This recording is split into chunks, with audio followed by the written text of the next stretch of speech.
الحمد لله رب العالمين، والصلاة والسلام على سيد الأنبياء والمرسلين وعلى آله وصحبه أجمعين. سبحانك لا علم لنا إلا ما علمتنا إنك أنت العليم الحكيم. ولا حول ولا قوة إلا بالله العلي العظيم. رب يسر ولا تعسر، ربي تمم بالخير. أما بعد. Kita sampai mana?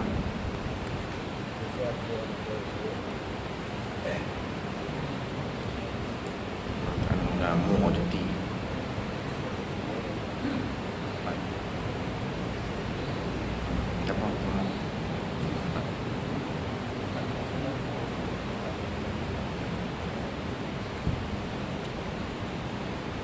Muka surat 22, Jawi Rumi pun sama. Muka surat 22, nombor 9 kita lagi. 8 dah sudah. Alhamdulillah kan, hikmah daripada PKP COVID-19 ni. Tak adalah saya susah-susah suruh tuan-tuan berdepan lah. Dah siap-siap dah berdepan. Alhamdulillah. قال المؤلف رحمه الله تعالى ونفعنا والمسلمين به وبعلومه في الدارين آمين. Muka surat 22 baik yang nombor 9. Ini berkait nombor 1 sampai yang ke berapa tu, sehingga kita sekarang nombor 9 berkait tentang perkara-perkara sebahagian daripada yang wajib kita i'tiqadkan sebagai orang yang beriman kepada Allah. Baik 1 sampai 8 kita dah baca. Masuk yang ke-9. Apa nama yang 9 ni? Mempercayai syafaat. Qala mempercayai syafaat segala Rasul salawatullahi wassalamu, dan kemudian syafaat sekalian ulama. Ini di antara golongan yang boleh memberikan syafaat. Para nabi dan rasul itu kepada umat dia. Para ulama adalah orang-orang yang pernah dia bimbing. Bahasa kita mudah nak murid dah, yang pernah mengambil faedah ataupun mengambil manfaat ilmu mereka. Dan orang-orang macam ni diiktiraf oleh Allah Subhanahu wa taala di dalam Al-Quran, dan dalam beberapa ayat dalam Al-Quran. Di antara lain Allah kata, innama yakhshallaha min ibadihi al-ulama. Orang yang paling takut kepada Allah daripada kalangan hamba-hambanya adalah ulama. Kemudian Allah kata lagi, qul hal yastawi alladhina ya'lamuna wal ladhina la ya'lamun. Sama kok orang yang tahu dengan orang yang tak tahu. Allah berikan perbezaan martabat. Selain daripada Allah firman, yarfa'illahu alladhina amanu minkum walladhina utul ilma darajat. Allah mengangkat orang-orang yang beriman daripada kalangan kamu, bukan setakat beriman, dan mereka yang diberikan ilmu itu beberapa darajat. Dan ada lagi ayat-ayat lain yang menerangkan perihal tentang orang-orang yang berilmu. Di antara lain saya petik satu lagi ayat. Ayat ni agak menarik. Inna ja'alna ma'alal ardi zinatan laha linabluwakum, sampai habis ayat. Jadi ayat tu dalam surah Kahfi. Inna ja'alna ma'alal ardi zinah. Sesungguhnya kami jadikan di atas muka bumi ini perhiasannya. Kata sebahagian ulama berdasarkan kepada riwayat daripada Ibn Abbas radhiyallahu ta'ala anhuma, yang dimaksudkan dengan perhiasan bumi itu adalah para ulama. Jadi ulama jadi perhiasan bumi. Dan saya sangat-sangat yakin, terpulanglah masing-masing kita dan saya lah secara peribadi, Kata orang putih personally. Kata Arab syakhsiyan, secara peribadi melihat Allah Ta'ala mengangkat sikit-sikit penyakit COVID ni COVID-19 boleh ni secara khusus kita di Malaysia lah. Dalam kalau secara keseluruhan dunia kita hari ni global, ada lagi negara-negara yang semakin bertambah makin tambah, makin tahu walaupun negara-negara Islam. Jadi kita Alhamdulillah, dan saya sangat-sangat yakin kalau dikatakan ini berkat daripada doanya dan amalan para ulama. Allah jadikan mereka ini sebagai di antara tunjang kepada kekuatan bumi, tunjang sebab kepada Allah turunkan rahmat dan keberkatan. Di antara nilai-nilai berkat apabila Allah Ta'ala mengangkat bala dan musibah terhadap manusia walaupun daripada kalangan orang-orang kafir yang tidak beriman. Dan Allah Ta'ala sebut di antara ini yang diriwayat daripada Ibn Abbas, sepupu kepada Rasulullah sallallahu alaihi wasallam. Dia kata perhiasan bumi itu adalah orang-orang berilmu, para alim ulama. Jadi dikata di sini, dan memang ada hadisnya, orang-orang yang berilmu ini besok disebut di Allah Ta'ala. Dalam satu hadis Allah Ta'ala sebut kepada para ulama, orang lain Allah Ta'ala kata udkhulul jannah, masuk semua kamu masuk dalam syurga. Tetapi pada orang-orang ulama Allah Ta'ala kata qif, nanti dulu orang-orang berilmu, para ulama nanti dulu, jangan masuk ilmu, jangan masuk syurga. Pasal apa? Pasal kau akan beri syafaat. Bukanlah tahan masuk syurga tu kerana penghinaan, tidak. Bahkan itu satu daripada bentuk kemuliaan. Dia kata nanti dulu, sebab kau nak minta tolong beri syafaat pada orang-orang yang perlukan syafaat kamu. Jadi golongan ulama disebutkan daripada senarai golongan daripada kalangan manusia yang boleh memberi syafaat, dibenarkan dan diberi ruang memberi syafaat oleh Allah Ta'ala, letak nombor 2 selepas daripada para Nabi dan Rasul. Ada yang letak dia nombor 3 selepas daripada para syuhada. Tak kisahlah, yang penting mereka ni daripada kalangan orang yang boleh beri syafaat. Maka muliakan para ulama untuk dapat syafaat mereka. Muliakan para ulama. Di antara memuliakan para ulama adalah memuliakan Allah Subhanahu wa Ta'ala, ataupun balik muliakan dia, muliakan Allah Subhanahu wa Ta'ala, jadi para ulama membawa ilmu yang membawa kepada mengusulkan Allah, membesarkan Allah, mengagungkan Allah. Itu peranan daripada para ulama. Jadi janganlah kita sewenang-wenangnya mengeluarkan bahasa-bahasa yang tak elok, apalagi menghina para ulama, kerana itu membawa kepada juga menghina Allah dan Rasul sallallahu alaihi wasallam.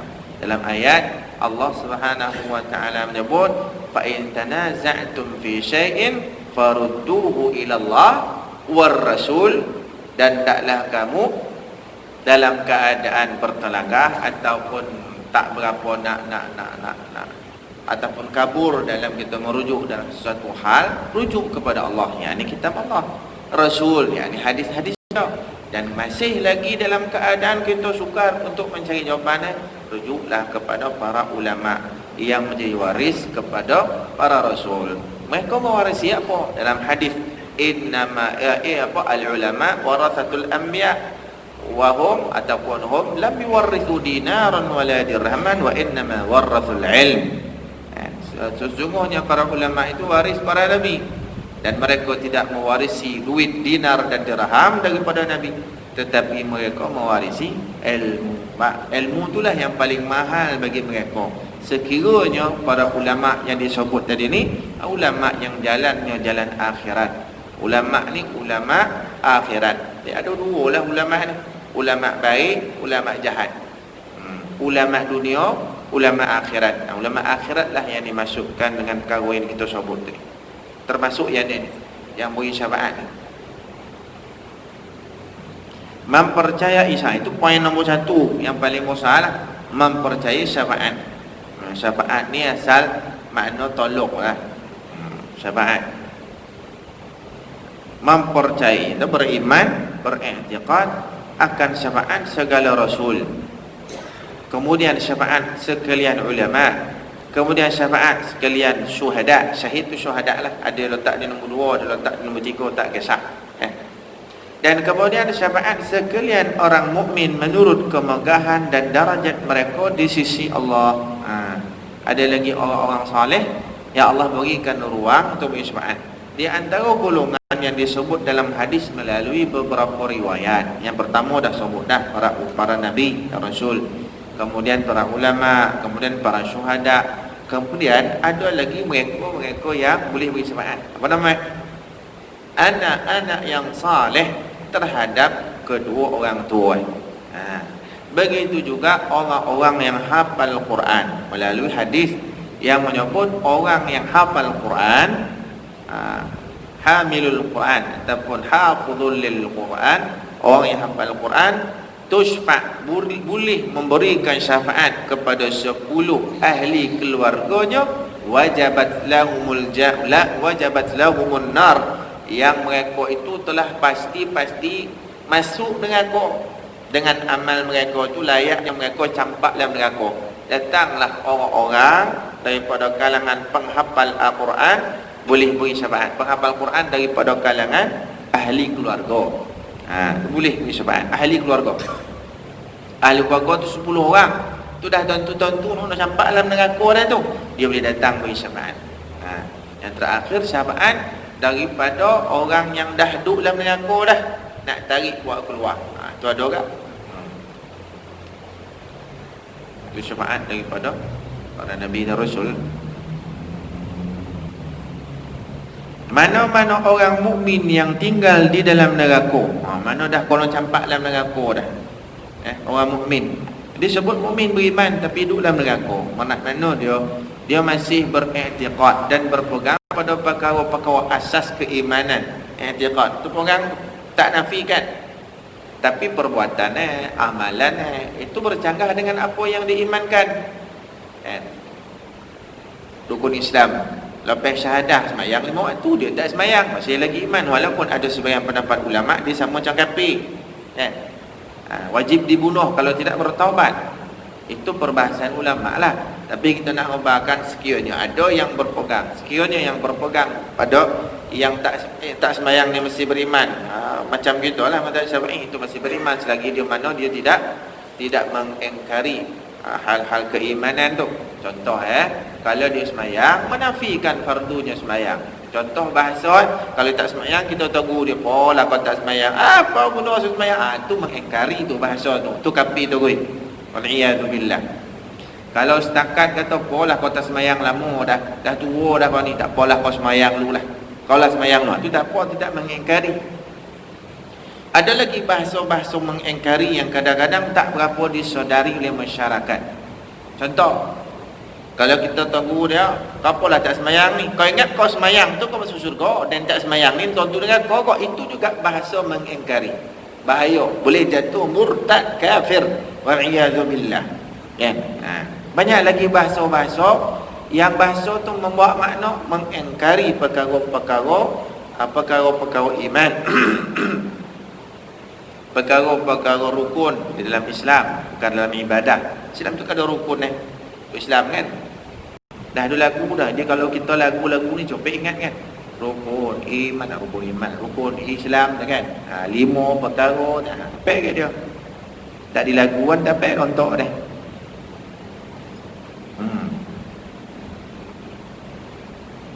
Dan tiada sesiapa yang memberikan syafaat kepadanya. Dah masuk dalam neraka ronda, dah minta tolong. Orang dalam neraka ni menyonyongit. Wa hum yastarikhuna fiha. Allah sebut dalam Quran menyonyongit. Mereka duduk dalam neraka menyonyongit, yastarikh. Menyonyongit. Mana duduk diam? Ahli neraka dia menyonyongit. Menyonyongit tu macam-macam lah. Di antara joget dia tu dia minta Rabbana. Dia minta orang ahli syurga doakan kepada Allah. Ada kata minta kepada penjaga neraka. Wa qala li khazanati jahannam. Ahli neraka pergi cakap dekat penjaga neraka jahannam. Dia minta apa? Tolong doa ke Allah Ta'ala, yukhaffif anna yawman minal adab. Boleh tak kok Allah Ta'ala ringankan azab kita dalam neraka ni walaupun sehari je dia. Tolong minta. Boleh sehari begitu jadi ya. Dalam Quran. Yukhaffif 'anna minal yawman minal adab.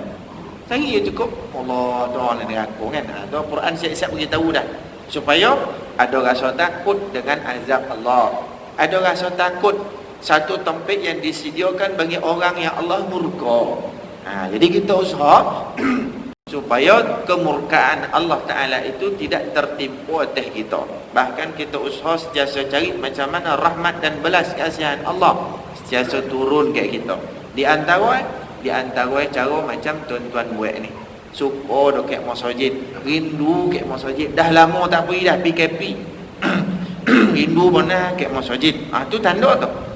Tanda macam mana Allah pilih tuan-tuan semua untuk dapat bahagian kebaikan daripada Allah Ta'ala. Yang tak ada makhluk boleh beri, walaupun malaikat. Rahmat Allah aja boleh beri. Sebab tu benda tu mahal. Orang mukmin dikojar betul ni. Tahu je ada benda boleh menarik rahmat Allah, mandi dikojar betul. Tahu saja benda yang boleh menarik keberkatan pada Allah Ta'ala, dia lugu betul. Sebab dia tahu, dia faham sungguh. Inilah benda paling mahal yang Allah suruh cari. Kemudian kemuncak kepada benda yang paling mahal adalah syurga Allah. Kan?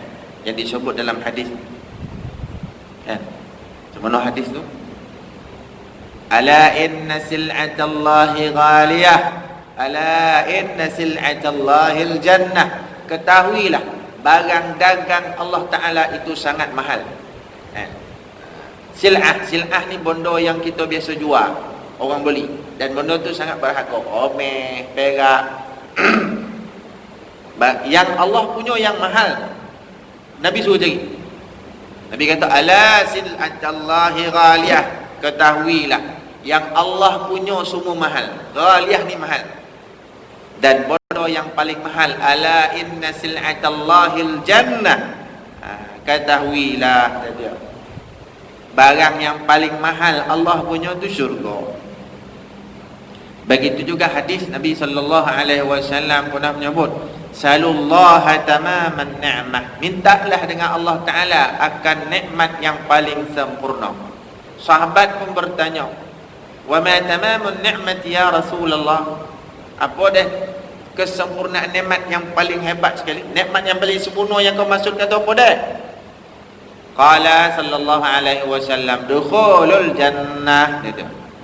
Yang paling mahal tu masuk syurga. Paling mahal. Sebab itu dalam Quran pun ada sebut. Quran kata apa?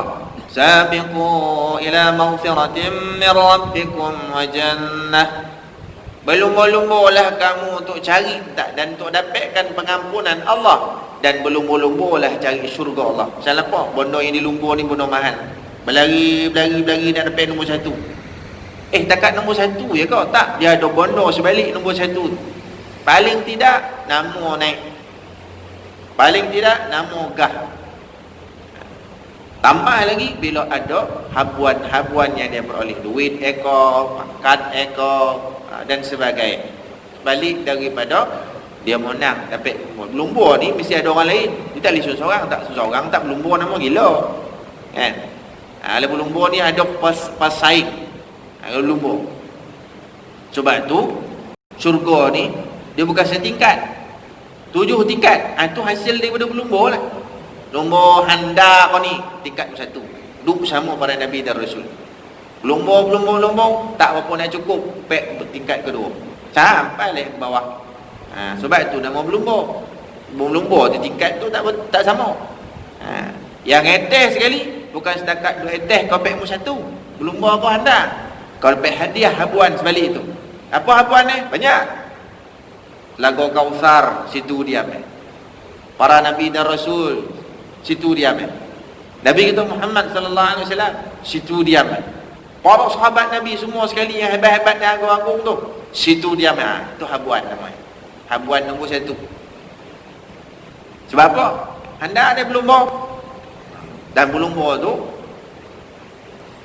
kita faham satu daripada hadis Nabi memadai dah.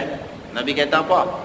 Laisa syadid bisur'ah wa innama syadid alladhi yamliku nafsahu 'inda al-ghadab. Di antara makna hadis kan, bukanlah orang yang kuat itu adalah orang yang bila bergumpal, bergaduh, bertumbuh dia menang. Tak. badan sosok sado tak. Wa innamas syadid, orang yang kuat adalah orang yang mampu mengawal dirinya ketika marah. Apa kaitan dengan tadi? Bila berlumba nombor satu, tu bukan nombor satu daripada ukuran dunia kita, tidak. Banyak hafal Quran banyak solat sunat duha, banyak tahajud tu belum penentu lagi, tapi benda tu bagus kan, belum penentu. Nak jadi nombor satu, Allah sebut dalam Quran, inna akramakum indallahi atqakum, orang yang paling mulia di sisi Allah. Maksud paling mulia tu paling nombor satu lah. Apa namanya? Atqakum, orang yang paling bertakwa. So Nabi kata apa? Takwa tu pula, at-taqwa hahuna, at-taqwa hahuna, at-taqwa hahuna. Nabi ulang 3 kali. Takwa tu ke sini dia ke sini ke sini. Ya, Nabi kata. Pasal apa? Kadang-kadang kalau takwa kau ukuran dekat pakaian tu sebab kau jauh daripada Allah. Riak. Kan? Bahkan dengan ibadah-ibadah khusus. Pertama, ibadah tu ditolak oleh Allah. Bahkan penyebab kepada musibah akhirat besok disebab ibadah. Ada juga macam tu. Tu banyak hadis kita boleh baca. Kan? Tak pola yang tu. Kadang-kadang tengok ada hadis. Rasulullah sallallahu alaihi wasallam kata dalam malam Mi'raj, Allah mi'rajkan Nabi sallallahu alaihi wasallam, Nabi terlihat ada satu orang laki-laki. Aku melihat di syurga seorang laki-laki sedang bergembira di istana syurganya dengan sebab dia alihkan sesuatu yang menyakiti jalan.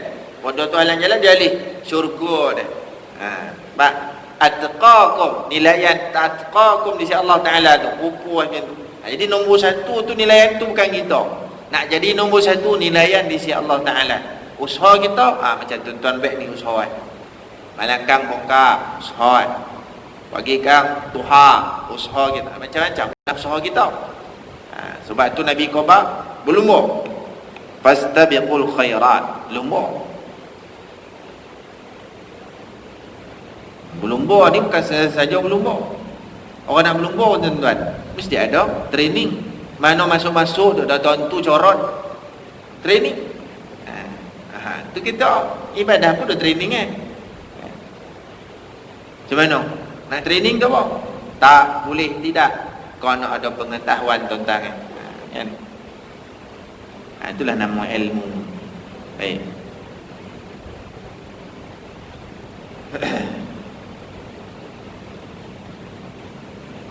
Mana-mana orang mukmin yang tinggal dalam neraka dan tiada siapa yang memberikan syafaat kepadanya, nescaya Allah Ta'ala akan mengeluarkannya dengan anugerahnya.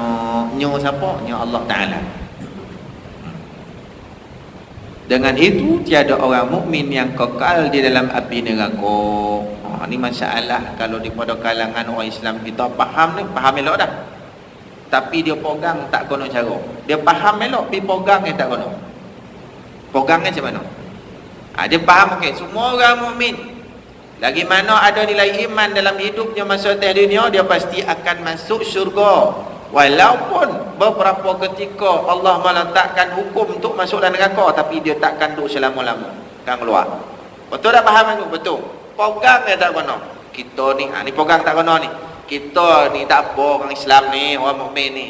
Kalau buat jahat macam mana dan neraka pun tetap kita akan syurga. Ni pegang tak kena. Dia ingat neraka tu macam mana ke? Pernah dengar tak orang cakap macam ni? Saya pernah dengar live dalam ucapan orang besar-besar. Sebab tu tak nak sebut kan. Tapi dia dah pun agak terkejut dah saya. Pasal apa? Satu orang pemimpin masyarakat boleh sebut macam tu. Minta maaf lah, saya tak ada sebut siapa-siapa. Ni lama dah. Tak kisahlah lama pun. Tapi pun ada untuk ambil iktibar kita ni. Jangan kita mengikut bahasa-bahasa orang yang jahil. Dia kadang-kadang duit teh bukan tentu dia faham. Kalau tak faham, ikut yang faham, tak apa. Tak faham, ikut bega dia, tu susah. Kita pula menonong, ya. Asal teh semua betul. Asal teh semua betul. Tu pegang tak betul kan tu? Salah tu. Kalau betul, kebetulan, elok lah, ikut. Alhamdulillah. Maka termasuk dalam makna hadis. Pertama-tama orang dimulia oleh Allah Ta'ala besok, bukan setakat dia dapat syafaat, bahkan dia yang beri syafaat. Doa dia tak terhijab di sisi Allah Ta'ala. Pemimpinnya adil. Pasal apa adil? Pasal ada faham agama. Tak ada faham agama, mustahil dia boleh jadi adil. Kan? Jadi dia sebut apa? Sebut kita ni orang Islam ada satu yang kita boleh banggakan. Macam mana pun jahat orang Islam masuk dengan kau, dia tetap akan ditarik masuk syurga tadi dia. Oh, terkejut saya. Terkejut bukan sebab faham itu. Fahamnya betul. Terkejut pasal pegangnya tak betul. Faham tak? Itu tak betul tu. Salah tu. Pasal dia memperlekeh-lekehkan tentang ancaman Allah kepada orang-orang asi.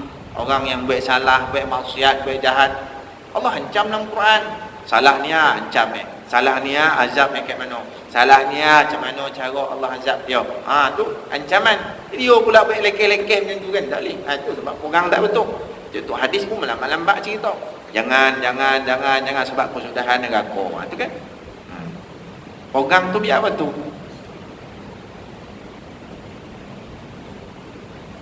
Dan jika seseorang itu ada iman di dalam hatinya, walaupun sebesar zarrah, ini hadis ni, walaupun sebesar zarrah, yakni sebesar umpama hamu.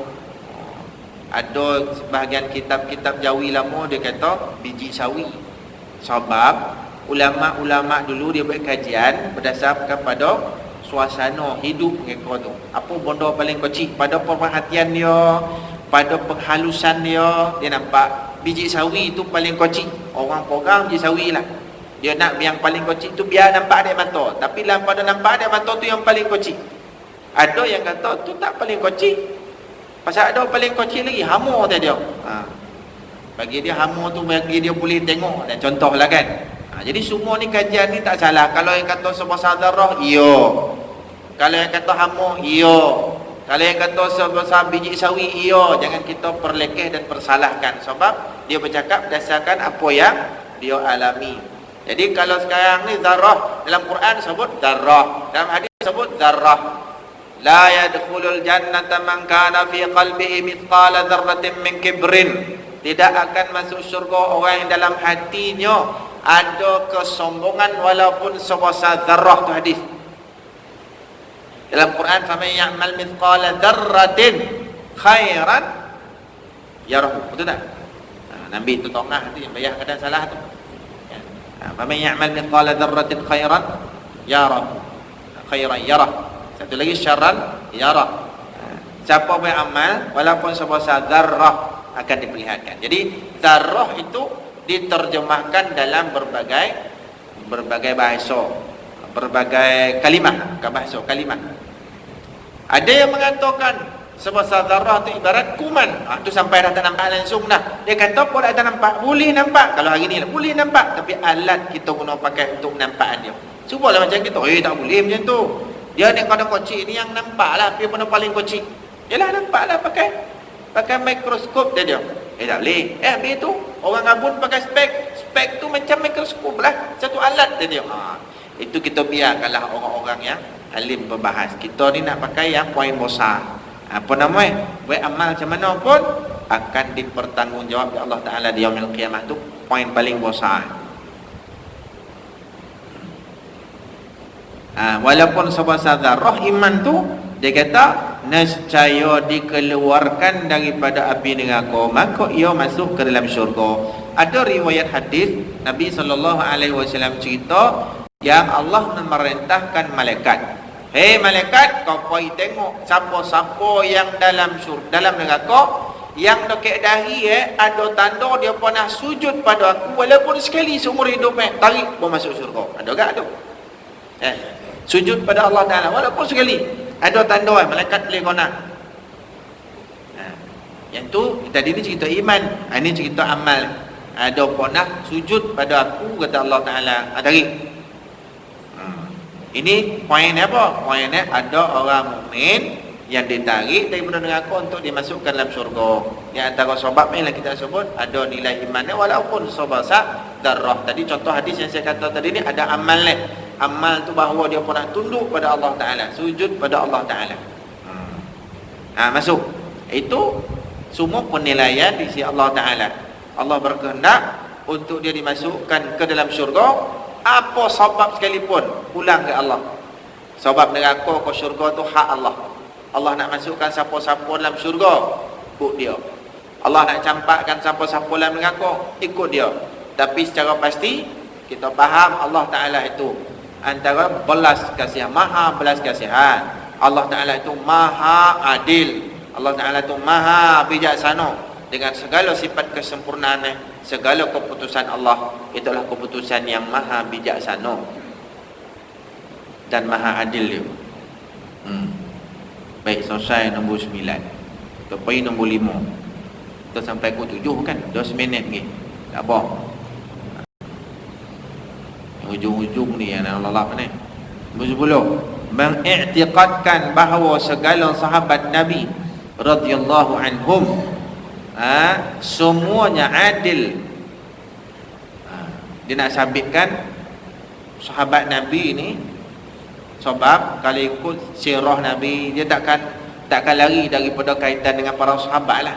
Dan cerita para sahabat ni ada yang kadang-kadang menimbulkan persoalan daripada kalangan masyarakat yang tak berapa nak faham dalam sahabat ni macam mana kan. Maka ada sebahagian yang memperlekehkan sikap sahabat-sahabat Nabi yang agak-agak tak berapa nak kono pada pahaman dia. Contoh kan, sahabat yang pernah berjalan-jalan di dalam solat. Sahabat sini kok kita fahami, ni dia antara mudah kita nak faham lah. Kita fahami bahawa itu permulaan daripada amalan solat. Ayat tentang perintah solat tu dikatakan baru lagi turun. Kalau setakat setahun tu masih baru kan? Dalam proses nak menyempurnakan sampai ke kita ni sempurna dah kan. Sebab tu beruntunglah kita, itu pun masih lagi tak, sebahagian daripada manusia tak bersyukur. Yang datang ke kita hasil daripada perjuangan luar biasa para sahabat, sehingga sampai ke kita nilai-nilai mahal tentang agama ni tu dengan mata podang sahabat, dengan pengorbanan harta dia, tenaga dia, masa dia, keluarga dan sebagainya. Pengorbanan sahabat. Sebab tu tak heran kalau Nabi SAW pernah sebutlah hadis, sebahagian sahabat yang telah pun dijanjikan siap-siap syurga walaupun mereka masih hidup, tahu tak nyawa mereka sama dengan Nabi. Hidup-hidup lagi Nabi khabar. Kau syurga. Kan hadis masyhur al-asharatul mubasysyirin bil jannah, 10 orang sahabat yang dijamin syurga. Jamin itu bukan dah mati. Jamin tu masih hidup lagi. Kan? So hidup lagi. Nabi dah buat dah. Yang dah lepas-lepas meninggal, Nabi kata di syurga tu banyak. Kan? Itu sahabat. Jadi tak sepatutnya kita mengambil mudah hal ni, sebab ni perkara-perkara akidah. Jangan jadi macam sebahagian Syiah wal'iyadzubillah, bukan setakat memperlekehkan para sahabat Nabi, bahkan sahabat-sahabat Nabi yang ada kaitan langsung dengan kekeluargaan kepada Nabi tu sewenang-wenang dihina, bukan lekeh-lekeh biasa. Sayyidah Aisyah tu dikatakan gundik dia. Parah tu. Tu Syiah. Tapi bukan semua Syiah, sebahagian Syiah yang melampau hulu kan, yang melampau, bahkan mengkafirkan sebahagian daripada sahabat Nabi, bahkan sebahagian besar. Sayyidina Abu Bakar kafir, Sayyidina Umar kafir, Sayyidina Uthman kafir, sebahagian Syiah. Yang selamat daripada kafir tu Sayyidina Ali selamat. Bahkan yang hulu ni melampau maksudnya. Syiah melampau. Ada saja orang-orang yang nama Abu Bakar itu boleh dibunuh, halal darah, nama ya. Ada nama Osman boleh bunuh, bebas halal bunuh dia. Dia hulu yang melampau. Itu semua jenis yang mengkafirkan sahabat. Tu kalau kita pegang apa? Siapa yang kafirkan sahabat yang apa lagi yang telah dijanjikan syurga oleh melalui lisan Nabi SAW, maka kafirlah dia, wa'iyadzubillah. Panjang lagi tuan-tuan ni. Kalau ikut SOP yang dihantar ke saya, kena berhenti ke 7. Kita dah lajak 2 minit. Awal pun dah berhenti, tapi ramai orang suka lagi awal lagi bagus jadi. Kuliah maghrib sampai maghrib, isyak kena berhenti. Kalau budak-budak lah yang berda-berdu tadi. Tua-tua tak ada lah kan. Serupa lah kalau sebut sekarang ni, itu pukul 7 berhenti, elok benar tu. Cuma kurang ke satu lah, sarapan nak tak ada. Itu komplain lah deh. Berhenti awal Roma lah deh kan. Tak apalah. Jadilah tuan-tuannya, saya kena akur lah, kena ikut apa yang dah diberitahu ke saya. Jadi semua yang penting mudah-mudahan walaupun masa yang agak singkat ni, manfaat kita dapat insya-Allah kan. Soalan tak ada, pak masa dah habis. Inilah ya yang baik daripada Allah, kurang daripada kelemahan saya. Sallallahu alaihi wasallam Maulana Muhammad wa ala alihi wa sahbihi wa baraka wa sallam. Allahumma arina al-haqqa haqqan warzuqna ittiba'ah wa arina al-batila batilan warzuqna ijtinabah. Allahumma faqqihna fid-din wa 'allimna at-ta'wil. اللهم ربنا زدنا علما وارزقنا فهما. اللهم اجعل جمعنا هذا جمعا مرحوما وتفرقنا من بعده تفرقا معصوما.